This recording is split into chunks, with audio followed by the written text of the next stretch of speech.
ଦିନକର ଘଟଣା ଭଗବାନ ବୁଦ୍ଧ ଓ ତାଙ୍କ ଶିଷ୍ୟଙ୍କ ସହ ଶ୍ରାବସ୍ତୀରେ ଧ୍ୟାନ ମଗ୍ନରେ ଥିବା ସମୟରେ ଗୋଟେ ସ୍ତ୍ରୀ ଲୋକ ତାର ମୃତ ଶିଶୁ ପୁତ୍ରଟିକୁ ଧରି ଭଗବାନ ବୁଦ୍ଧଙ୍କ ନିକଟରେ ପହଞ୍ଚିଲା ଏବଂ ବଡ଼ ଦୁଃଖ ଏବଂ କାକୁତି ମିନତିରେ କହିବାକୁ ଲାଗିଲା, ଭଗବାନ, ଇଏ ମୋର ଏକମାତ୍ର ପୁତ୍ର ସନ୍ତାନ।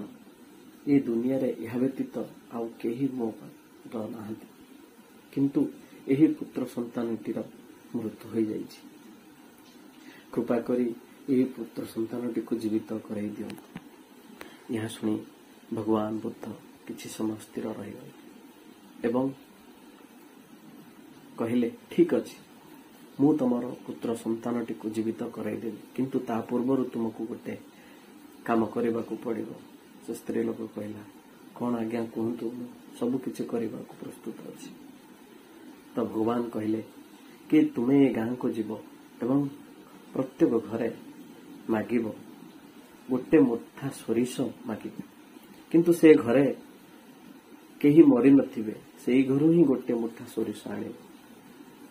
ତ ଏହା ଶୁଣି ସେ ସ୍ତ୍ରୀ ଲୋକ ବାହାରିଗଲା, ଯାଇ ପ୍ରଥମ ଘରେ ପଚାରିଲା, ଆଜ୍ଞା ଗୋଟେ ମୁଠା ସୋରିଷ ମିଳିବ?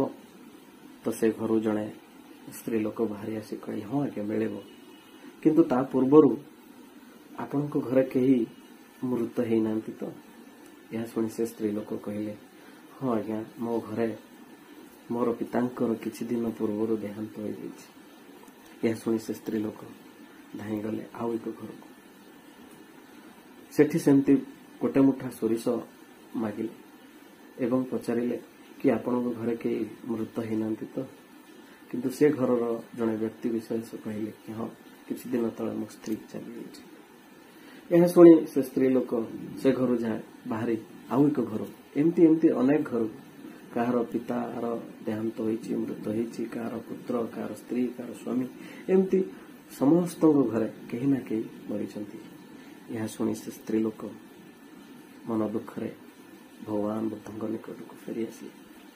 ଏହା ଦେଖି ଭଗବାନ ବୁଦ୍ଧ ତାଙ୍କୁ ଉପଦେଶ ଦେଲେ, ଦେଖ, ଏ ସଂସାରରେ ଯିଏ ବି ଜନ୍ମ ଗ୍ରହଣ କରିଛି, ଏ ପୃଥିବୀ ପୃଷ୍ଠରେ, ଏ ଧରାଧାମରେ ଯିଏ ବି ଜନ୍ମ ଗ୍ରହଣ କରିଛି ତାର ମୃତ୍ୟୁ ନିଶ୍ଚିତ। ଏଠି ଜନ୍ମ ଅନିଶ୍ଚିତ, କିନ୍ତୁ ମୃତ୍ୟୁ ନିଶ୍ଚିତ। ତାହା କେତେବେଳେ, କୋଉ ମୁହୂର୍ତ୍ତରେ, କୋଉ ପରିସ୍ଥିତିରେ କେତେବେଳେ ଆସିବ ତାହା କେହି କହିପାରିବେ ନାହିଁ। ନମୋ ବୁଦ୍ଧାୟ।